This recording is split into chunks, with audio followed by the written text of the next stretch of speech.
हम लोगों ने अब जो नेक्स्ट स्टार्ट करना है, हमारे 3 चैप्टर्स कंप्लीट हो गए थे। अब हम लोगों ने जो स्टार्ट करना है वो है इनऑर्गेनिक केमिस्ट्री से ब्लॉक्स। हमने सेकेंड ईयर में भी पढ़ा हुआ है, S block element, P block element, D block element. तो यहाँ पे हमने कुछ हमारे सिलेबस में पोर्शन है पी ब्लॉक एलिमेंट्स का। पी ब्लॉक एलिमेंट में आपको पता है हमारे पास कुछ ग्रुप्स आते हैं, group 3A, 4A, 5A, 6A और उसके बाद 7 और फिर 8A। और ये कौन कौन से एलिमेंट है ये भी आपको पता है। 3A बोरोन से, बिग नॉफ और एंड पे हीलियम। ये ग्रुप के एलिमेंट हैं। ये सारा पी ब्लॉक एलिमेंट कहलाता है 3A से लेके 8A तक। ये सारे हमारे पास सब ग्रुप ए के एलिमेंट हैं और सब ग्रुप 3A से लेके 8A तक हमने इनमें से चंद एक एलिमेंट है। वैसे तो सारे ग्रुप को हमने जनरल कैरेक्टरिस्टिक्स पढ़नी है, लेकिन हर ग्रुप का एक एलिमेंट हमने डिटेल से डिस्कस करना है, ठीक है। जैसे आज का जो हमारा टॉपिक है वो है ग्रुप 3A। आज हम लोगों ने पढ़ना है ग्रुप 3A के हमारे पास जो एलिमेंट है हम उनकी बात करते हैं। जब अगले ग्रुप्स पढ़ेंगे फिर उनको देखेंगे। आज हम लोगों ने ग्रुप 3A स्टार्ट करना है, तो उसी की बात करते हैं। जो हमारे पास ग्रुप 3A होता है, 3A, इसके एलिमेंट कौन कौन से हैं हम उसको पहले देखते हैं। 3A में हमारे पास आते हैं boron, aluminium, gallium, indium, thallium. ये हमारे पास 3A के एलिमेंट हैं। ग्रुप 3A के ये सारे एलिमेंट हैं हमारे पास। और हमने इस ग्रुप में से जो एलिमेंट पढ़ने हैं वो है बोरोन और एल्यूमिनियम। हमने इन दोनों के बारे में डिटेल से पढ़ना है। जनरल कैरेक्टरिस्टिक तो हम सभी के बारे में पढ़ेंगे, मतलब सबका साइज़ क्या होता है, सबकी आयनाइजेशन एनर्जी, इसके अलावा जो भी मेटालिक कैरेक्टर हो गया, ऑक्सीडेशन स्टेट होगी, आयनाइजेशन एनर्जी, डेंसिटी, ये तो हम सभी एलिमेंट के बारे में पढ़ेंगे। लेकिन इसमें से जो दो एलिमेंट हैं वो स्पेसिफिक है, जिनको हमने डिटेल से देखना है, ठीक है। तो boron, aluminium, gallium, indium, thallium, ये ग्रुप 3A के एलिमेंट है। इसको याद रखने के लिए आप इस तरह से भी कह सकते हो, भिंडी, आलू, गाजर, इन, थैला। इसको याद रखने के लिए आप एक फोनिक बना सकते हो, भिंडी, आलू, गाजर, इन, थैला, ठीक है। इस तरह से आप इसको याद भी रख सकते हो, वरना आप फुल फॉर्म भी इसकी याद रख सकते हो। Boron, aluminium, gallium, indium, thallium, ये हमारे पास इस ग्रुप के एलिमेंट हैं। और हम लोगों ने सेकेंड ईयर में भी ये बात की थी कि हर ग्रुप का जो पहला मेंबर होता है वो बाकी तमाम मेंबर से डिफरेंट बिहेवियर शो करता है।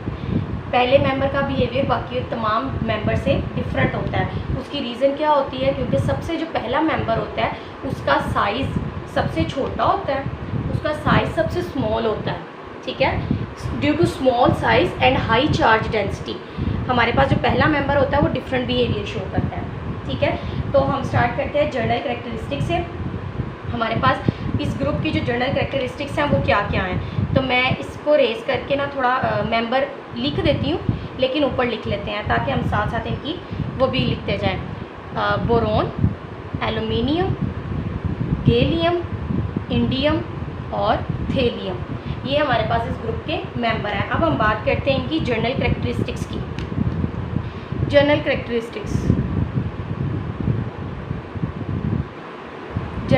कैरेक्टरिस्टिक्स की बात करते हैं। सबसे पहले तो आपको ये पता होना चाहिए कि ग्रुप 3A के जो मेंबर होते हैं इनकी जनरल इलेक्ट्रॉनिक कन्फिग्रेशन क्या होती है। इनकी जनरल इलेक्ट्रॉनिक कन्फिग्रेशन हमारे पास क्या होती है आप लोग को याद होनी चाहिए, आपने 9th में भी याद की थी। बोरोन से बात कर लेते हैं। बोरोन के पास होता है 5 इलेक्ट्रॉन। तो 5 इलेक्ट्रॉन किस में आएंगे, पहले शेल में 2, बाहरी वाले शेल में 4 और एक ये 5, ठीक है। इसके 5 इलेक्ट्रॉन हैं, यहाँ पे सिर्फ 3 आएंगे। ये इसकी इलेक्ट्रॉनिक कन्फिग्रेशन है, आखिरी शेल में 3। लेकिन अगर हम इसकी इलेक्ट्रॉनिक कन्फिग्रेशन इस तरह से करें 1s2, 2s में 2 और 2p में 1, आप इनमें से जितने भी एलिमेंट हैं, ये पांचों एलिमेंट की अगर आप इलेक्ट्रॉनिक कन्फिग्रेशन करो तो उनका आखिरी इलेक्ट्रॉन s में 2 और p में 1 आएंगे। सिर्फ फ़र्क कहाँ पे आएगा, इसमें प्रिंसिपल क्वांटम नंबर में। बोरोन के केस में ये 2s और 2p है, एल्यूमिनियम के केस में ये 3s 3p हो जाएगा, या आगे 4s 4p हो जाएगा, लेकिन आखिरी इलेक्ट्रॉन s में 2 और p में 1 आएंगे, इसलिए हम इसको जर्नली इस तरह से लिख देते हैं। हम इसको जर्नल वे में अगर लिखना चाहें, हमारा सिर्फ n चेंज होता है, तो मैं लिखूँगी ns2 np1। s में 2 और p में 1 रहेंगे, सिर्फ हमारे पास चेंज क्या होगा, ये n, या तो ये 2 हो सकता है, 3 हो सकता है, या 4 हो सकता है। तो इसलिए इसकी जर्नल इलेक्ट्रॉनिक कन्फिग्रेशन हम किस तरह से लिखते हैं, इसकी जर्नल इलेक्ट्रॉनिक कन्फिग्रेशन लिखी जाती है ns2 np1। ये ग्रुप 3a के एलिमेंट की जर्नल इलेक्ट्रॉनिक कन्फिग्रेशन है। ठीक, उसके बाद सेकंड प्रॉपर्टियाँ हमारे पास हम बात करते हैं डेंसिटी की। डेंसिटी, मेल्टिंग पॉइंट और बॉइलिंग पॉइंट। जितने भी ग्रुप 3a के एलिमेंट हैं, ग्रुप 3a के element boron, aluminium, gallium, indium, thallium, ये टॉप टू बॉटम अगर हम आएँ तो इनकी डेंसिटी क्या होनी चाहिए। डेंसिटी का फॉर्मूला होता है मैस पर यूनिट वॉल्यूम। अब आपको पता है कि जितना वॉल्यूम ज़्यादा होगा डेंसिटी उतनी कम होगी, ये एक दूसरे के इनवर्स रिलेशन है, और जिसका मैस जितना ज़्यादा होगा डेंसिटी उसकी उतनी ज़्यादा होगी। तो टॉप टू बॉटम अगर हम आएँ तो एटॉमिक मैसेज जो होते हैं इन सब के ऊपर से नीचे टॉप टू बॉटम इंक्रीज़ करते हैं। वॉल्यूम की निस्बत जो मैस होता है वो डोमिनेटिंग फैक्टर होता है, तो top to bottom mass increase करता है। तो जब मैस इंक्रीज़ करेगा तो डेंसिटी भी क्या होगी, इंक्रीज़ करेगी। इसलिए ग्रुप 3a के एलिमेंट की जो एलिमेंट होते हैं इनकी density top to bottom increase करती है, टॉप टू बॉटम इंक्रीज़ करती है। मैं यहाँ पे एरो लगा के इस पर लिखती हूँ, टॉप टू बॉटम क्या करेगी, इंक्रीज़ करेगी। ठीक, रेगुलर इसमें चेंज आएगा। तो बोरोन से लेके थेलियम तक तमाम एलिमेंट की डेंसिटी इंक्रीज़ करेगी। लेकिन अगर हम बात करें बॉइलिंग पॉइंट की, तो boron, aluminium, gallium, indium, thallium, अगर हम इसमें बात करें मेल्टिंग पॉइंट की, मेल्टिंग पॉइंट क्या होता है कि जब आपके पास एक सॉलिड लिक्विड फेज में चेंज होना स्टार्ट करता है। इक्विलिब्रियम में होता है सॉलिड और लिक्विड स्टेट, जब इक्विलिब्रियम में आते हैं तो वो पॉइंट इसका मेल्टिंग पॉइंट होता है। तो अगर ग्रुप 3a के एलिमेंट को अगर हम देखें तो इनका जो मेल्टिंग पॉइंट होता है उसमें एक रेगुलर इंक्रीज़ या डिक्रीज़ नहीं आता। देखा ये गया है, प्रैक्टिकली ये देखा गया है कि जब आप बोरोन से गैलियम तक आते हो तो यहाँ तक हमारे पास जो मेल्टिंग पॉइंट है वो डिक्रीज़ करता है, यहाँ तक मेल्टिंग पॉइंट डिक्रीज़ करता है। लेकिन जैसे गैलियम से इंडियम की तरफ आते हो, इंडियम थेलियम की तरफ आते हो, तो यहाँ पे डिक्रीज़ होने की बजाय इंक्रीज़ होना शुरू हो जाता है। मेल्टिंग पॉइंट यहाँ पे इंक्रीज़ होना शुरू हो जाता है। आप इसकी वजह ये भी कह सकते हो कि यहाँ पर जैसे आप नीचे की तरफ आते हो d ऑर्बिटल्स भी इन्वॉल्व होना शुरू हो जाते हैं, जिसकी वजह से इसका जो ट्रेंड है वो रेगुलर नहीं होता। बोरोन से गैलियम तक मेल्टिंग पॉइंट डिक्रीज़ करता है, उसके बाद ये इंक्रीज़ करना शुरू कर देता है। लेकिन अगर हम बॉइलिंग पॉइंट्स की बात करें तो बॉइलिंग पॉइंट में ग्रेजुअल डिक्रीज़ आता है, ये टॉप टू बॉटम डिक्रीज़ होता है। डेंसिटी और बॉइलिंग पॉइंट में ग्रेजुअल चेंज आता है, लेकिन जो मेल्टिंग पॉइंट है उसमें ग्रेजुअल चेंज नहीं आता, ये पहले डिक्रीज़ करता है और उसके बाद इंक्रीज़ करता है। ठीक हो गया, दो प्रॉपर्टीज़ हो गई, एक जनरल इलेक्ट्रॉनिक कन्फिग्रेशन देख ली, उसके बाद डेंसिटी, मेल्टिंग पॉइंट और बॉइलिंग पॉइंट हम लोगों ने देख लिया। अब आगे हम बात करते हैं अगली, मैं इसको हेडिंग को रेज करती हूँ। अगली हम बात करते हैं, अगली प्रॉपर्टी की बात करते हैं। मैं यहाँ पे साइड पे ना लिख देती हूँ boron, aluminium, gallium, indium, thallium. Next property है हमारे पास एटॉमिक साइज। एटॉमिक साइज, और एटॉमिक साइज़ तो आप 9th क्लास से पढ़ते आ रहे हो कि एटॉमिक साइज़ जो है वो उसका ट्रेंड क्या होता है। एटॉमिक साइज़ होता है कि हमारे पास जो एलिमेंट होते हैं टॉप टू बॉटम, इसका अगर एक शेल है तो इसके 2 शेल हो जाते हैं, इसके 3 हो जाते हैं, इसका इस तरह हो जाता है। तो top to bottom atomic size increase करता है। अपवर्ड एरो लगाने का मतलब है कि इंक्रीज़ कर रहा है। Atomic size increases from top to bottom, ये ऊपर से नीचे एटॉमिक साइज़ इंक्रीज़ करता है और इसमें कोई इरेगुलर चेंज नहीं है, ये रेगुलर चेंज आता है। टॉप टू बॉटम ये इंक्रीज़ करता है। ठीक है, नेक्स्ट जो हमारे पास इम्पॉर्टेंट प्रॉपर्टी है वो है इसकी आयोनाइजेशन एनर्जी। आयनाइजेशन एनर्जी क्या होती है बच्चों? हम लोगों ने पढ़ा हुआ है आयनाइजेशन एनर्जी होती है, मैं बोरोन की एग्जांपल लेकर चलने लगी हूँ, ठीक है। बोरोन के केस में हमारे पास क्या है जी, पहले शेल में 2 और बाहर वाले शेल में 3। लेकिन अब ये जो बाहर वाला शेल है ना, बाहर वाला शेल वो इस तरह है, 1s में 2 और 2s में 2, 2p में 1। ये इसका पहला शेल है 1 और ये इसका 2 सेकंड शेल है। सेकंड शेल के 2 ऑर्बिटल हैं, 2s2 और 2p 1। अगर हम देखें आयनाइजेशन एनर्जी होती है इलेक्ट्रॉन को निकालना। आपको पता है एस के अंदर कोई डीजेनरेट ऑर्बिटल नहीं होता, बट पी के अंदर 3 होते हैं। अब इसके पास सिर्फ एक इलेक्ट्रॉन है, बाकी 2 खाली हैं, ठीक है। और ये इसका एस का एक ही है, सिर्फ इसके अंदर 2 इलेक्ट्रॉन है। हम सिर्फ वैलेंस की बात करने लगे हैं। आयनाइजेशन एनर्जी होती है आखिरी इलेक्ट्रॉन को निकालना। जब आप आखिरी इलेक्ट्रॉन को निकालने के लिए एनर्जी देते हो तो उस एनर्जी को हम कहते हैं आयोनाइजेशन एनर्जी। अगर मैं इसको एनर्जी दे देती हूँ, अगर मैंने इसको एनर्जी दी है, आपने मुझे बताना ज़रा थोड़ा सा, देखो 1s2 2s2 2p1, मैंने इसका ये इलेक्ट्रॉन निकाला और मेरे पास बाकी क्या रह गया, 1s2 और 2s2, क्योंकि ये इलेक्ट्रॉन तो निकल गया, p का इलेक्ट्रॉन निकल गया तो p क्या हो गया, खाली हो गया। ये इसकी पहली आयोनाइजेशन एनर्जी होगी, एक इलेक्ट्रॉन निकाल दिया, ये इसकी क्या होगी, फर्स्ट आयोनाइजेशन एनर्जी, ठीक। अब मैंने एक और इलेक्ट्रॉन निकालना है। अब जो इलेक्ट्रॉन निकलेगा वो s में से निकलेगा। अब मैंने अगर इसमें से एक इलेक्ट्रॉन निकाला तो बाकी मेरे पास क्या रह जाएगा, 1s2 और 2s में 1, क्योंकि एक इलेक्ट्रॉन मैंने और निकाल दिया। पहला इलेक्ट्रॉन निकाला, first ionization energy, second electron निकाला, सेकंड आयोनाइजेशन एनर्जी। अब ये आप लोगों ने ये भी 9th में पढ़ा हुआ और मैंने भी आपको ये बात बताई थी कि हमेशा सेकंड आयोनाइजेशन एनर्जी फर्स्ट से ज़्यादा होती है।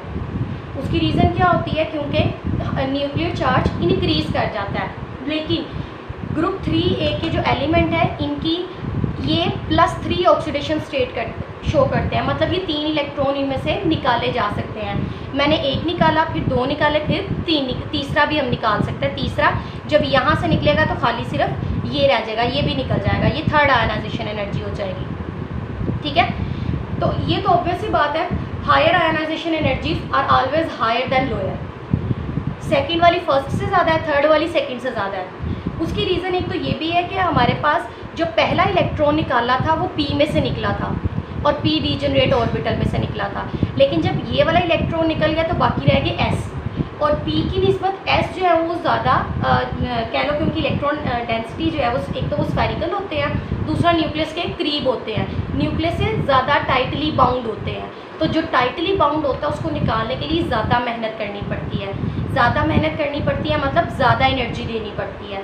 इसलिए जो सेकंड और थर्ड आयनाइजेशन एनर्जी है ग्रुप 3A की, वो पहले की निस्बत ज़्यादा होती हैं। ठीक हो गया बच्चों।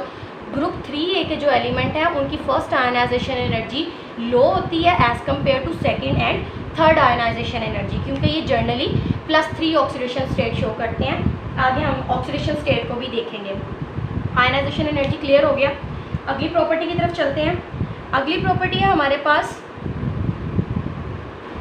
नेक्स्ट प्रॉपर्टी हमारे पास है जी metallic character. Metallic character, metallic character क्या होता है? मेटल की प्रॉपर्टी होती है कि जो अपना इलेक्ट्रॉन लूज करे। अब ये सभी अपना अपना इलेक्ट्रॉन लूज करती हैं। अभी हमने देखा कि ये अपने इलेक्ट्रॉन 3 लूज करती हैं और +3 ऑक्सीडेशन स्टेट शो करती हैं। तो मेटालिक करैक्टर हमें कैसे पता चलता है? मेटल वो अच्छी होती है जो अपना इलेक्ट्रॉन इजीली लूज कर दे। तो आपके ख्याल में से ऊपर से नीचे अगर आप आते हैं तो कौन अपना इलेक्ट्रॉन इजीली लूज कर सकता है? ऑब्वियसली हमारे पास अगर ये सब में आखिरी इलेक्ट्रॉन है तो इनमें से कौन अपना इलेक्ट्रॉन इजीली रिमूव करेगा? वो जो न्यूक्लियस से दूर होगा। तो यहाँ पर न्यूक्लियस से दूर कौन है जिसका एटॉमिक साइज सबसे बड़ा है? तो मेटालिक सबसे अच्छा मेटल कौन होगा? ये metallic character top to bottom क्या करेगा? इंक्रीज करेगा। Metallic character top to bottom increase करेगा। ठीक है। जैसे एटॉमिक साइज इंक्रीज करेगा, मेटेलिक कैरेक्टर भी टॉप टू बॉटम इंक्रीज करेगा। और जो सबसे पहला एलिमेंट है वो हमारे पास नॉन मेटल होता है। जो पहला मेंबर है वो नॉन मेटल है, बाकी तमाम एलिमेंट जो हैं वो मेटल्स होती हैं। बोरोन एक नॉन मेटल है, ये हमने सेकेंड ईयर में भी पढ़ा हुआ है। सिर्फ बोरोन नॉन मेटल है, बाकी तमाम एलिमेंट जो है हमारे पास क्या हैं, ये मेटल्स होती हैं। तो metallic character top to bottom increase करता है। उसके बाद अगली प्रॉपर्टी हमारे पास आ गई जी, अभी जो हमने बात की थी ऑक्सीडेशन स्टेट की। ऑक्सीडेशन स्टेट, जो ऑक्सीडेशन स्टेट इस ग्रुप की होती है, जैसे ग्रुप 1 था, ग्रुप वन की होती है +1, ग्रुप 2 की होती है +2, अब ये ग्रुप 3 है तो ग्रुप 3 की होनी चाहिए +3। ठीक है। अब ऑक्सीडेशन स्टेट में वेरिएशन किस तरह से आती है वो देखते हैं। इनके जो ऑक्सीडेशन स्टेट है, अगर मैं बात करूँ फिर से बोरोन की इलेक्ट्रॉनिक कन्फिग्रेशन लिखती हूँ। बोरोन के पास है 1s में 2, 2s में 2 और 2p में 1। अब आपको पता है कि जो p होता है इसके अंदर 3 डीजेनरेट ऑर्बिटल है। होता क्या है, इस s का एक इलेक्ट्रॉन जंप करके इधर आ जाता है। पहले s में थे 2, अब s में रह गया 1 और एक इलेक्ट्रॉन जंप कर गया। एक p का ये था, ये जंप करके इधर आया। अब यहाँ पे अनपेयर्ड इलेक्ट्रॉन्स कितने हैं, 3, तो ये 3 लूज कर सकता है और ये ऑक्सीडेशन स्टेट क्या शो करेगा, +3। और आपने बोरोन की हाइब्रिडाइजेशन भी पढ़ी हुई है कि sp2 होती है। bf3 का आपने मॉलिक्यूल भी ड्रॉ किया होगा फर्स्ट ईयर में, सेकेंड ईयर में भी हमने हाइब्रिडाइजेशन पढ़ी हुई है। तो बोरोन अपने जो s का इलेक्ट्रॉन है एक एक्साइट होके p ऑर्बिटल में जाता है और ये +3 ऑक्सीडेशन स्टेट शो करता है। ठीक हो गया, +3 ऑक्सीडेशन स्टेट शो करता है। लेकिन ऊपर से नीचे जैसे जैसे हम आते हैं, ऊपर से नीचे आते हैं, एलिमेंट की ऑक्सीडेशन स्टेट में वेरिएशन आना शुरू होती हैं। और वो किस तरह से आती हैं वो देखें। जो हमारे पास पहले 2 मेंबर हैं, बोरोन और एल्यूमिनियम, जो पहले 2 मेंबर हैं बोरोन एल्यूमिनियम, ये दोनों शो करते हैं +3+3। लेकिन जब एल्यूमिनियम से नीचे की तरफ आते हैं गैलियम, इंडियम और थेलियम, तो ये +3 तो शो करते हैं, लेकिन +3 के साथ ये +1 भी शो करते हैं। अब कोई मुझे ये बताएगा कि +1 क्यों शो करता है।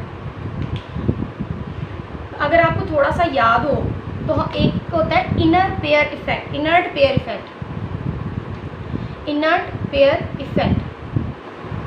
इफेक्ट ये कहता है कि आपके पास जो ग्रुप नंबर होता है, जो आपका ग्रुप नंबर होता है उससे 2 लेस वैलेंसी शो करेगा। ग्रुप नंबर इसका क्या है 3, तो 3 का 2 लेस करे तो बाकी क्या बचेगा 1। तो due to inert pair effect जो ग्रुप 3 के एलिमेंट है +3 के साथ साथ क्या शो करते हैं +1। लेकिन इनर्ट पेयर शुरू में निग्लिजिबल है, लेकिन एंड में ये इंक्रीज करता है। ग्रुप के स्टार्ट में इनर्ट पेयर इफेक्ट जो है वो निग्लिजिबल है, लेकिन नीचे जैसे आप आते जाएंगे इनर्ट पेयर इफेक्ट इंक्रीज करता जाता है। क्लियर हो गया बच्चों। इसी तरह जब हम ग्रुप 4 में जाएंगे तो ग्रुप 4 के +4 तो शो करेंगे, लेकिन इनर्ट पेयर इफेक्ट की वजह से वो 2 भी शो करेंगे। मतलब ग्रुप नंबर जितना भी है उससे 2 लेस, इसको इनर्ट पेयर इफेक्ट कहते हैं। तो इनकी जनरल जो ऑक्सीडेशन स्टेट होती है वो +3 और +1 होती है। उसके बाद नेक्स्ट हमारे पास प्रॉपर्टी है, हमारे पास nature of compound. Nature of compound कौन से, ये अपने 3 ऑक्सीडेशन स्टेट शो कर रहे हैं, तो मैं इसको जर्नल लिखूंगी M+3 क्योंकि इन्होंने 3 इलेक्ट्रॉन लूज किए हैं। तो M+3 कंपाउंड की नेचर क्या होगी, ये आयनिक होगा या कोवेलेंट होगा। तो इन कंपाउंड की जो नेचर है वो हम डिटरमिन करते हैं फजान रूल से। फजान रूल याद है ना आपको, मैंने आपको पढ़ाया था लिविस थ्योरी पढ़ाते हुए। फजान रूल हमें ये कहता है कि कैटाइन का जो साइज़ होता है वो जितना छोटा होगा, smaller the size of cation greater its tendency to form covalent compound. Size cation का जितना छोटा होगा उसकी टेंडेंसी कोवेलेंट कंपाउंड बनाने की उतनी ज़्यादा होगी। तो कैटाइन का साइज़ अगर हम बात करें तो टॉप टू बॉटम कैटाइन का साइज़ क्या होगा, इंक्रीज़ होगा ना। लेकिन वो कह रहा है कि साइज़ छोटा तो कोवलेंट बॉन्ड ज़्यादा। तो इसका मतलब सिर्फ एक ही एलिमेंट जो ऊपर वाला है बोरोन, उसका साइज़ छोटा है। तो बोरोन के जो कंपाउंड होंगे वो कोवलेंट कैरेक्टर के होंगे। बोरोन से नीचे आओ तो साइज़ बड़ा हो जाएगा। जब साइज़ बड़ा हो जाएगा तो कोवलेंट कैरेक्टर कम हो जाएगा। कोवलेंट कम होने का मतलब है आयनिक कैरेक्टर ज़्यादा हो जाएगा। तो अकॉर्डिंग टू फजान रूल अगर हम इनकी नेचर डिटरमिन करें तो हमें पता चलता है कि कैटाइन का size top to bottom increase कर रहा है, जिसकी वजह से कोवलेंट कैरेक्टर डिक्रीज़ करेगा और आयनिक कैरेक्टर इंक्रीज़ करेगा। तो सिर्फ बोरोन जो है वो कोवलेंट कैरेक्टर शो करता है, बाकी तमाम जो है वो क्या है, आयनिक कैरेक्टर शो करते हैं। ठीक हो गया। और इसके बाद एक आखिरी है, वो आप ऑब्जेक्टिव के लिए याद करोगे, फ्लेम कलर। इनके जो फ्लेम के कलर होते हैं ना, मैं इनके आगे लिख देती हूँ, flame colour. Boron, aluminium, gallium, indium, thallium, इनके जो फ्लेम के कलर आते हैं ये वैसे प्रैक्टिकली डिटरमिन किए जाते हैं, आप सिर्फ याद करोगे। बोरोन का कलर होता है, बोरोन का जो फ्लेम होता है वो ग्रीन एज होता है, ग्रीन एज फ्लेम, इसको नोट करते जाइएगा, ग्रीन एज फ्लेम होता है। एल्यूमिनियम का हमारे पास कोई कलर, इसका जो फ्लेम होता है उसका कोई कलर नहीं होता, एल्यूमिनियम के फ्लेम का कोई कलर नहीं होता। गैलियम का जो कलर होता है वो वायलेट कलर होता है। और जो इंडियम होता है, इंडियम का हमारे पास आता है डार्क ब्लू। और थेलियम का हमारे पास आता है ग्रीन कलर, ग्रीन कलर, इसको नोट कर लें। बोरोन के फ्लेम का कलर होता है ग्रीन एज, एल्यूमिनियम का कोई कलर नहीं होता, गैलियम का वॉयलेट होता है, इंडियम का डार्क ब्लू होता है और थेलियम का ग्रीन कलर का फ्लेम होता है। तो ये इनकी जनरल फिजिकल कैरेक्टरिस्टिक्स थी। अब हम पढ़ते हैं इनकी केमिकल कैरेक्टरिस्टिक्स। केमिकल, आपको पता है आप दो तरह की प्रॉपर्टीज़ पढ़ते हो, एक फिजिकल और एक केमिकल। ये सारी वो थी जो इनकी फिजिकल थी। अब हम केमिकल प्रॉपर्टीज़ की बात करते हैं। केमिकल प्रॉपर्टीज़ मतलब कि ये किन के साथ रिएक्ट करेंगे और कौन सा कंपाउंड बनेगा। मतलब अगर ये एसिड के साथ रिएक्ट करेंगे तो क्या प्रोडक्ट बनाएंगे, बेस के साथ करेंगे तो क्या प्रोडक्ट बनेगा। तो हमारे पास अगला जो टॉपिक है वो क्या है, केमिकल कैरेक्टरिस्टिक्स या केमिकल प्रॉपर्टीज़। सबसे पहले हमारे पास प्रॉपर्टी है chemical property, reaction with acid, reaction with acid. Acid हमारे पास आपको पता है कौन कौन से होते हैं, HCl हो गया, हम कॉमनली ये लेते हैं, लेकिन हम हर एसिड के साथ रट्टा नहीं मारेंगे, हम इसको जनरली याद रखेंगे कि अगर हमारे पास ग्रुप 3 के जो एलिमेंट हैं वो अगर एसिड्स के साथ रिएक्ट करते हैं तो हमारे पास प्रोडक्ट क्या बनेगा। चूँकि हमने पढ़ा हुआ है, अगर आपको याद हो 10th क्लास में हमने पढ़ा था, when acid react with metals, group 3 के एलिमेंट क्या हैं, बोरोन को छोड़ के बाकी ये सिर्फ नॉन मेटल है, ये नॉन मेटल है, बाकी सारे क्या हैं, मेटल हैं। तो हमें पता है एसिड जब मेटल से रिएक्ट करता है तो हाइड्रोजन गैस लिबरेट करती है। तो चूँकि बोरोन हमारे पास नॉन मेटल है तो बोरोन एसिड के साथ रिएक्ट नहीं करता, लेकिन बोरोन के अलावा बाकी तमाम जो एलिमेंट है मैं उनको M से रिप्रेजेंट कर रही हूँ कि जितने भी एलिमेंट हैं जब ये एसिड से रिएक्ट करते हैं तो एसिड इनको ऑक्सीडाइज कर देता है, ये +3 की फॉर्म में आ जाते हैं और साथ में हाइड्रोजन गैस लिबरेट करती है। क्योंकि हमें पता है ये करेक्टरिस्टिक है, मेटल जब भी एसिड से रिएक्ट करती है हाइड्रोजन गैस लिबरेट करती है। लेकिन बोरोन नॉर्मल एसिड से तो रिएक्ट नहीं करता। अगर आप एसिड ले लो कंसनट्रेटेड, आप कंसनट्रेटेड मतलब जैसे हमारे पास एक H2SO4 होता है या HNO3 है, अगर आप ये दोनों एसिड कंसनट्रेटेड फॉर्म में लो और दूसरा हॉट, एक तो ये कंसनट्रेटेड हो दूसरा हॉट हो, तब बोरोन इससे रिएक्ट कर जाता है। नॉर्मल केसेस में बोरोन रिएक्ट नहीं करेगा। बोरोन सिर्फ कब रिएक्ट करेगा, जब ये हॉट कंसनट्रेटेड एसिड होगा, strong oxidizing agent like H2SO4 या HNO3। बोरोन इस कंडीशन में रिएक्ट करेगा और रिएक्ट करके ये बनाएगा boric acid H3BO3। Second year में आपको याद है ना, हमने बोरिक एसिड पढ़े हुए हैं, 4 तरह के ये इनके आगे मेटाबोरेट एसिड पढ़े हुए हैं। तो ये बनाता है बोरिक एसिड और साथ में इसमें हमारे पास हाइड्रोजन गैस नहीं, अगर सल्फ्यूरिक एसिड से करेगा तो SO2 बनेगा, HNO3 से करेगा तो NO2। अब मुझे ये बताने की ज़रूरत तो नहीं है ना कि ये ऑक्सीडाइजिंग एजेंट है, ये इसको ऑक्सीडाइज करेगा तो खुद क्या हो जाएगा, रिड्यूस। तो H2SO4 रिड्यूस हो जाएगा SO2 में और HNO3 रिड्यूस हो जाएगा NO2 में। ये सेकेंड ईयर में हमने काफ़ी डिटेल से रिएक्शंस पढ़े हुए हैं। तो सिंपली अभी हमने क्या याद रखना है कि ग्रुप 3A के जो मेंबर होते हैं वह जब एसिड से रिएक्ट करते हैं तो हाइड्रोजन गैस लिबरेट करते हैं, लेकिन बोरॉन नॉर्मल केस में रिएक्ट नहीं करता, ये हॉट और कंसनट्रेटेड एसिड के साथ रिएक्ट करता है। इसके बाद अगर ये एसिड्स के साथ रिएक्ट कर सकता है तो ये बेसिस के साथ भी रिएक्ट कर सकता है। रिएक्शन विद बेसिस या एल्कलीज, एल्कलीज कह लो या बेसिस कह लो। अब हमारे पास जो ये बेसिस होती हैं बोरॉन जैसे है, बाकी मेंबर तो नॉर्मल कंडीशन में भी करेंगे, लेकिन जो बोरॉन है हमें पता है कि ग्रुप 1 हर ग्रुप का पहला मेंबर एक्सेप्शनल बिहेवियर ही शो करता है। तो जो बोरॉन होता है, मैं यहाँ पे बेस लेती हूँ सोडियम हाइड्रोक्साइड, ठीक है। अगर बोरॉन हमारे पास जो है बोरॉन रिएक्ट करता है सोडियम हाइड्रोक्साइड से, लेकिन नॉर्मल सोडियम हाइड्रोक्साइड नहीं, एक तो ये कंसनट्रेटेड होना चाहिए और दूसरा ये बॉयल होना चाहिए। फिर बोरॉन सोडियम हाइड्रोक्साइड से रिएक्ट करता है और बनाता क्या है, मेटाबोरेट। सोडियम हम बेस यूज़ कर रहे हैं सोडियम हाइड्रोक्साइड, तो मेटाबोरेट भी किसका बनेगा, सोडियम का, सोडियम मेटाबोरेट। इसको लिख लीजिएगा।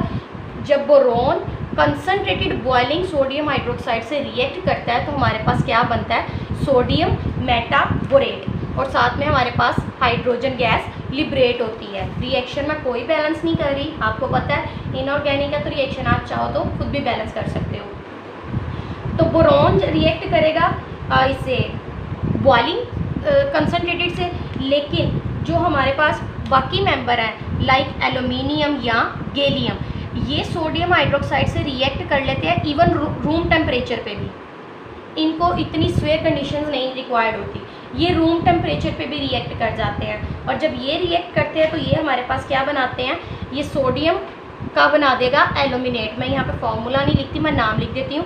जब एल्यूमिनियम सोडियम हाइड्रोक्साइड से मिलेगा तो ये बनाएगा सोडियम एल्यूमिनेट, सोडियम एल्यूमिनेट, और साथ में आपके पास हाइड्रोजन गैस लिबरेट करेगा।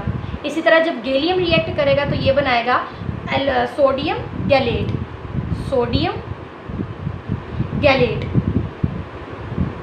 ठीक है। तो कंडीशन याद रखने वाली क्या है कि हमारे पास बोरॉन रिएक्ट करेगा बॉइलिंग कंसनट्रेटेड बेस से, लेकिन बाकी मेंबर रूम टेम्परेचर पे भी बेसिस से रिएक्ट कर लेते हैं और एल्यूमिनेट गैलेट इस तरह से ये प्रोडक्ट बनाएंगे।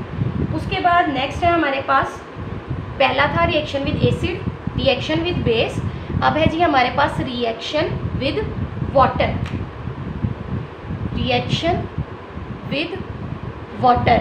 अब ये वाटर के साथ कैसे रिएक्ट करती हैं वो देखते हैं। जो बोरॉन और एल्यूमिनियम है, पहले दो मेंबर रूम टेम्परेचर पे रिएक्ट नहीं करते। बोरॉन और एल्यूमिनियम ये वाटर के साथ रूम टेम्परेचर पे रिएक्ट नहीं करते, लेकिन अगर आप इसको स्टीम से, ये जो मैंने H2O लिखा है ना, ये सिंपली वाटर नहीं है, ये स्टीम है, मतलब ये हाईली हीटेड है, बॉयल किया हुआ है। इसको हम इसको किससे रिएक्ट करवा रहे हैं, स्टीम से। अब वाटर सिंपल वाटर से नहीं करवा रहे, हम स्टीम से करवा रहे हैं, क्योंकि बोरॉन और एल्यूमिनियम रूम टेम्परेचर पे रिएक्ट नहीं करते। लेकिन जब ये स्टीम से इनको स्टीम पास करवाई जाती है बोरॉन और एल्यूमिनियम से, तो ये रिएक्ट कर जाते हैं। बोरॉन वाटर से रिएक्ट करके बनाता है बोरिक एसिड H3BO3, और एल्यूमिनियम वाटर से रिएक्ट करके बनाता है aluminium hydro oxide OH3 twice, ठीक है। कंडीशन क्या याद रखनी है कि बोरॉन और एल्यूमिनियम नॉर्मल रूम टेम्परेचर पे रिएक्ट नहीं करते, बट स्टीम से रिएक्ट करते हैं, ठीक हो गया। उसके बाद जो गैलियम और इंडियम होता है, गैलियम और इंडियम, ये इनको वाटर पे जब वाटर से रिएक्ट करवाया जाता है तो इनका कोई इफेक्ट नहीं होता, वाटर का इन पे कोई इफेक्ट नहीं होता। लेकिन जो थेलियम होता है, लास्ट वाला थेलियम, ये अगर हम इसको हॉट वाटर से रिएक्ट करवाएं तो ये स्लोली रिएक्ट करता है, लेकिन अगर स्टीम से रिएक्ट करवाएं तो ये भी फ़ौरन से रिएक्ट कर जाता है और ये बनाता है थेलियम का ऑक्साइड, ठीक है। हॉट वाटर से स्लो रिएक्ट करेगा, बट स्टीम से बहुत तेज़ी से रिएक्ट करेगा और क्या बनाएगा, थेलियम का ऑक्साइड बनाएगा, Tl2O, थेलियम ऑक्साइड। ठीक, तो यहाँ पे याद क्या रखना है कि बोरोन और एल्यूमिनियम रूम टेम्परेचर पे रिएक्ट नहीं करते, लेकिन स्टीम से रिएक्ट कर जाते हैं। गैलियम और इंडियम पे कोई इफेक्ट नहीं होता, और थेलियम स्टीम से रिएक्ट करके थेलियम का ऑक्साइड बनाता है। नेक्स्ट प्रॉपर्टी है हमारे पास formation of oxides and hydroxide, oxides and hydroxides. Oxides and hydroxide, यहाँ पे आपको पता ऑक्साइड किस तरह से बनते हैं और हाइड्रोक्साइड किस तरह से बनते हैं, लेकिन हमने जो चीज़ याद रखनी है वो ये है कि जो हमारे पास ऑक्साइड बनेंगे, जैसे हमारे पास ऑक्साइड्स ऑफ बोरोन है, वो किस नेचर के होंगे।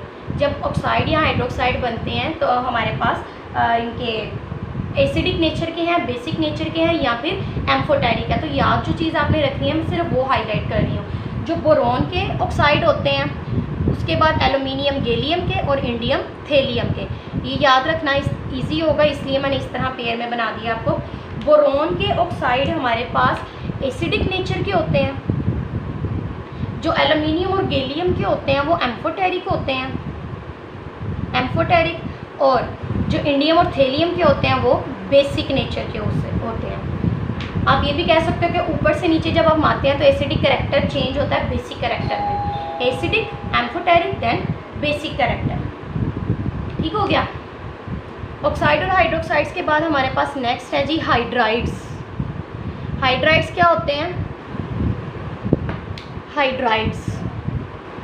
हाइड्राइड्स जब हाइड्रोजन से रिएक्ट करते हैं तो हमारे पास जो कंपाउंड बनाते हैं, बाइनरी कंपाउंड ऑफ हाइड्रोजन, वो हमारे पास क्या कहलाते हैं, हाइड्रोजन। ग्रुप 3 के जितने भी एलिमेंट हैं वो डायरेक्टली हाइड्रोजन से रिएक्ट ही नहीं करते।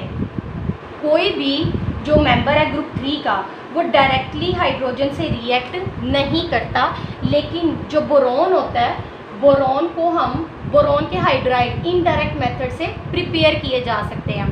जब बोरोन को हम इनडायरेक्टली हाइड्रोजन से कंबाइन करते हैं तो हमारे पास डिफरेंट टाइप के पॉलीमेरिक हाइड्राइड्स आते हैं, जिनको हम बोलते हैं बोरेन्स। इनको हम क्या बोलते हैं, बोरेन्स। लाइक हमारे पास कौन कौन से बोरेन्स आते हैं, B2H6, B4H10, इस तरह के हमारे पास बोरेन्स आते हैं। इनको कहते हैं पॉलीमेरिक हाइड्राइड्स, और इनको हम स्पेसिफिकली क्या नाम देते हैं, बोरेन्स। ठीक है। बाकी कोई भी मेंबर डायरेक्टली ना इसे हाइड्रोजन से कंबाइन नहीं होता, इनडायरेक्टली हम इनके हाइड्राइड्स को प्रिपेयर करते हैं। उसके बाद शॉर्टकट सा बता देते हैं, उनके रिएक्शंस आप लोग देख लीजिएगा कि जब इनके मेंबर ग्रुप 3 के सभी मेंबर जब नाइट्रोजन से रिएक्ट करेंगे, सल्फ़र से रिएक्ट करते हैं और इसके बाद कार्बन से रिएक्ट करते हैं, तो ये क्या बनाते हैं, नाइट्रोजन से रिएक्ट करेंगे तो नाइट्राइड्स बनाएंगे, सल्फ़र से रिएक्ट करेंगे तो सल्फाइड्स बना देंगे, और कार्बन से रिएक्ट करेंगे तो क्या बना देंगे, कार्बाइड बना देंगे। ये यहाँ तक ग्रुप 3A के एलिमेंट की हमारे पास जो जनरल कैरेक्टरिस्टिक्स हैं। उसके बाद हमारे पास आखिरी एक एल्यूमिनियम का एक कंपाउंड बचता है, लिथियम एल्यूमिनियम हाइड्राइड। बोरोन और एल्यूमिनियम की ये सारी जर्नल कैरेक्टरिस्टिक्स थी, लेकिन एल्यूमिनियम का एक टॉपिक है जो बहुत इंपॉर्टेंट है और वो हमने करना है, और वो है जी हमारे पास लिथियम एल्यूमिनियम हाइड्राइड। आप लोगों को याद होगा, मैं पूरा नाम लिथियम एल्यूमिनियम हाइड्राइड, आया कुछ याद इसको देख के। Second year organic chemistry chapter 12 aldehyde और कीटोन्स। जब आप एल्डिहाइड की रिडक्शन करवाते हो तो वहाँ पे आप एक रिड्यूसिंग एजेंट यूज़ करते थे, जो था हमारे पास लिथियम एल्यूमिनियम हाइड्राइड। ठीक है, लिथियम एल्यूमिनियम हाइड्राइड इसलिए थोड़ा सा इंपॉर्टेंट है, और सिर्फ मैं आपको ये करवा रही हूँ। लिथियम एल्यूमिनियम हाइड्राइड सबको याद आ गया होगा, हमने इसको कहाँ पे यूज़ किया हुआ है, एल्डिहाइड की, कीटोन्स की और एसिड्स की जब रिडक्शन करवाते थे तो एज अ रिड्यूसिंग एजेंट हम इसको यूज़ करते थे। तो लिथियम एल्यूमिनियम हाइड्राइड पहले तो हम ये देख लेते हैं कि ये बनता कैसे है। लिथियम एल्यूमिनियम हाइड्राइड हम इसको प्रिपेयर किस तरह से कर सकते हैं। अगर हम लिथियम हाइड्राइड लें, अगर हम लिथियम हाइड्राइड लें और इसको हम डाल दें AlCl3 एल्यूमिनियम के क्लोराइड में इन दी प्रेजेंस ऑफ ईथर, या ये कह लो इथेरियल सोल्यूशन ऑफ AlCl3, अगर आप लिथियम का हाइड्राइड लो और इथेरियल सोल्यूशन ऑफ AlCl3 में इसको डाल दो तो आपके पास यहाँ पे लिथियम एल्यूमिनियम हाइड्राइड प्रिपेयर होता है और साथ में आपके पास बनता है लिथियम का क्लोराइड। अब जैसे ही आप इस लिथियम हाइड्राइड को डालते हो इथेरियल सोल्यूशन में तो आपके पास लिथियम क्लोराइड के PPTs बन जाते हैं। ये PPTs बन के नीचे बैठ जाते हैं और जो लिथियम एल्यूमिनियम हाइड्राइड होता है ये सोलबल होता है, ये सोल्यूशन में रहता है इथेरियल सोल्यूशन में, ये उसके अंदर रहता है और ये लिथियम क्लोराइड PPT बन के नीचे बैठ जाता है। हमें तो ये नहीं चाहिए, तो हम इस PPT को क्या करेंगे, फ़िल्टर कर लेंगे। जब फिल्टर करेंगे PPT साइड पे हो जाएंगे और हमारे पास सोल्यूशन किसका आ जाएगा, लिथियम एल्यूमिनियम हाइड्राइड का इन दी प्रेजेंस ऑफ ईथर। तो अब हम ईथर, चूँकि हमें पता है ये जल्दी इवेपोरेट हो जाता है, तो हम इसको क्या करेंगे, इसको थोड़ा सा हीट करेंगे, ईथर सारा इसमें से इवॉल्व हो जाएगा, तो बाकी हमारे पास क्या रह जाएगा, लिथियम एल्यूमिनियम हाइड्राइड। ठीक है, तो सिंपली हम इसको किस तरह से प्रिपेयर कर सकते हैं, इसका प्रिपरेशन मेथड बहुत सिंपल है।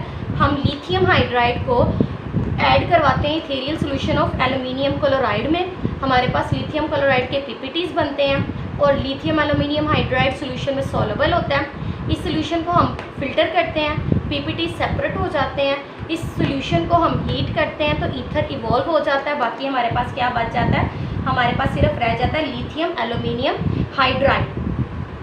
अब ये हमारे पास एक तो यूज़ हमें इसका पता चल गया कि जो लिथियम एल्यूमिनियम हाइड्राइड होता है ये क्या होता है, स्ट्रॉन्ग रिड्यूसिंग एजेंट होता है। एक ये क्या है, स्ट्रॉन्ग रिड्यूसिंग एजेंट या used as a reducing agent. और ये किस किस को रिड्यूस कर सकता है, एल्डिहाइड्स को, कीटोन्स को, एल्डिहाइड, कीटोन और एसिड, इन सब को रिड्यूस करता है। और रिड्यूस किस में करता है, अल्कोहल्स में। अल्कोहल्स में आप किसी भी एल्डिहाइड, कीटोन या एसिड को लिथियम एल्यूमिनियम हाइड्राइड से रिड्यूस करवा दो तो वो किस में चेंज हो जाएगा, अल्कोहल में। आपको शायद एक और भी याद आ रहा हो, लिथियम एल्यूमिनियम हाइड्राइड के साथ आपने सोडियम बोरोहाइड्राइड भी पढ़ा हुआ है। लेकिन अगर इन दोनों का कंपैरिजन करें तो जो लिथियम एल्यूमिनियम हाइड्राइड है वो सोडियम बोरोहाइड्राइड की निस्बत ज़्यादा स्ट्रॉन्ग होता है। ठीक है, सोडियम बोरोहाइड्राइड सबको रिड्यूस नहीं कर सकता, लिथियम एल्यूमिनियम हाइड्राइड सबको रिड्यूस कर सकता है। ठीक हो गया। इसके अलावा ये दो यूजेस ये हो गए और एक यूज़ इसका ये भी है कि ये यूज़ होता है बोरॉन, सिलिकॉन, एल्यूमिनियम, इन कंपाउंड के हाइड्राइड्स बनाने के लिए हम इसको यूज़ करते हैं। हम क्या करते हैं, बोरॉन, सिलिकॉन या एल्यूमिनियम के हाइड्राइड बनाते हैं। बनाते किससे हैं, इनके रिस्पेक्टिव क्लोराइड्स लेते हैं हम, इनके क्या लेते हैं, रिस्पेक्टिव क्लोराइड लेते हैं और लिथियम एल्यूमिनियम हाइड्राइड से रिएक्ट करवाते हैं तो हमारे पास क्या बन जाते हैं, हाइड्राइड्स बन जाते हैं। बोरॉन का क्लोराइड लो, इससे रिएक्ट करवा दो, आपके पास बोरॉन का हाइड्राइड बन जाएगा। सिलिकॉन का, एल्यूमिनियम का, इस तरह से आप क्या कर सकते हो, इनके हाइड्राइड्स को प्रिपेयर कर सकते हो। ठीक है, इनके कुछ रिएक्शंस हैं, जैसे कि लिथियम एल्यूमिनियम हाइड्राइड को अगर आप वाटर से रिएक्ट करवाओ तो क्या बनेगा। इसके अलावा अगर आप अमोनिया से रिएक्ट करवाओ, मतलब आपने जो सेकेंड ईयर में जो रिएक्शंस पढ़े हुए हैं इसके लिथियम एल्यूमिनियम हाइड्राइड के, तो आप अगर आपको वो याद हो तो आप उनको वहाँ पे मेंशन कर सकते हो। अदरवाइज़ आप उसके लिए अगर पेपर में क्वेश्चन आता है तो आप कम से कम उसके लिए एक या दो रिएक्शन को याद कर लो, आप वहाँ पे इसकी प्रॉपर्टी में ऐड कर सकते हो कि जो लिथियम एल्यूमिनियम हाइड्राइड है वो वाटर से रिएक्ट करके क्या बनाता है, या सिलिकॉन के क्लोराइड से रिएक्ट करके क्या बनाता है। इसी तरह हाइड्राजीन से, एल्डिहाइड से या कीटोन से रिएक्शन करके ये क्या क्या बनाता है। तो ये हमारे पास ग्रुप 3 के एलिमेंट का जो था, दो टॉपिक थे, बोरॉन और एल्यूमिनियम। एक बात मैं आपको बच्चों क्लियर कर दूं, हमारा चूँकि सिलेबस है काफ़ी ज़्यादा और लेक्चर है कम, तो हमने अपना सिलेबस कवर करना है। तो मैं जो इम्पॉर्टेंट चीज़ें हैं मैं सिर्फ आपको वो करवाऊँगी, जो चीज़ें आपने पढ़ी होंगी मैं उसको नहीं करवाऊँगी। लेकिन इसका ये मतलब नहीं है कि वो मैं बिल्कुल ही टच नहीं करूँगी। जितना मुझे लगेगा कि ज़रूरत है वो मैं करवाऊँगी। लेकिन अगर किसी को नहीं भी समझ आता तो वो सेपरेटली ग्रुप में मुझे मैसेज कर दे, जिसको प्रॉब्लम होगी मैं उसे करवा दूँगी। लेकिन जो चीज़ें आप लोगों ने पढ़ी हैं वो मैं नहीं करवाऊँगी, ठीक है। वो आप लोगों को खुद करनी पड़ेगी क्योंकि हमारे पास टाइम कम है और सिलेबस ज़्यादा है। अब जिस तरह ये ग्रुप 3 में से मैंने आपको जितनी इंपॉर्टेंट चीज़ें थी वो मैंने आपको करवा दी हैं। आप चाहो तो सेकेंड ईयर की बुक कंसर्न कर सकते हो, या फिर आप जो गुलाम रसूल की हम बुक पढ़े हैं उसमें अगर आप ये पूरा चैप्टर देखो तो उसमें बहुत ज़्यादा लिखा हुआ है, उसमें रिएक्शंस बहुत ज़्यादा हैं। लेकिन जो इंपॉर्टेंट था, हाईलाइटेड काम था, वो मैंने आपको बता दिया। एटलीस्ट आपको ये लाजमी आना चाहिए। और नेक्स्ट इंशाल्लाह हम लोगों ने, जैसे ये ग्रुप 3 आज हम लोगों ने पढ़ा है, कल हम लोगों ने पढ़ना है ग्रुप 4 का। ग्रुप 4 का इसमें ग्रुप 4A के जो एलिमेंट हैं उनको हम पढ़ेंगे। नाइट्रोजन फैमिली को ग्रुप 4A में कार्बन फैमिली है वो हम एंड में करेंगे। हम ग्रुप 5 को पढ़ेंगे पहले, नाइट्रोजन वाले, उसमें नाइट्रोजन वाले में जो इंपॉर्टेंट है हम वो करेंगे, ठीक है। तो अभी के लिए, आज के लिए सिर्फ इतना ही। सारा थ्योरी पोर्शन है, इसमें सिर्फ लर्निंग है, कोई कॉन्सेप्ट नहीं है, जस्ट लर्निंग है। जो आपको फिंगर टिप पे सारी चीज़ें याद होनी चाहिए, किसका क्या फ्लेम था, कौन कैसी प्रॉपर्टी शो करता है, ये सारा आपने याद रखना है। इसमें कोई किसी किस्म का कॉन्सेप्ट नहीं है। कॉन्सेप्चुअल जो चैप्टर्स थे वो पहले 3 थे जो थेरीज़ वाले थे, वो सारे उसमें थे, इसलिए वो मुश्किल नहीं लगेंगे। इसमें प्रॉब्लम ये होती है कि आप इतनी सारी चीज़ें जब याद रखते हो तो वो मिक्स हो जाती हैं, तो इसलिए इनको लिख कर याद करिएगा, प्रैक्टिस करिएगा, फिर ये याद रहेंगे, अदरवाइज़ ये आपको याद नहीं रहेंगे, ठीक है बच्चों। तो यहाँ तक हमारा लेक्चर ख़त्म होता है। नेक्स्ट इंशाल्लाह अगले लेक्चर में। अल्लाह हाफ़िज़ बच्चों।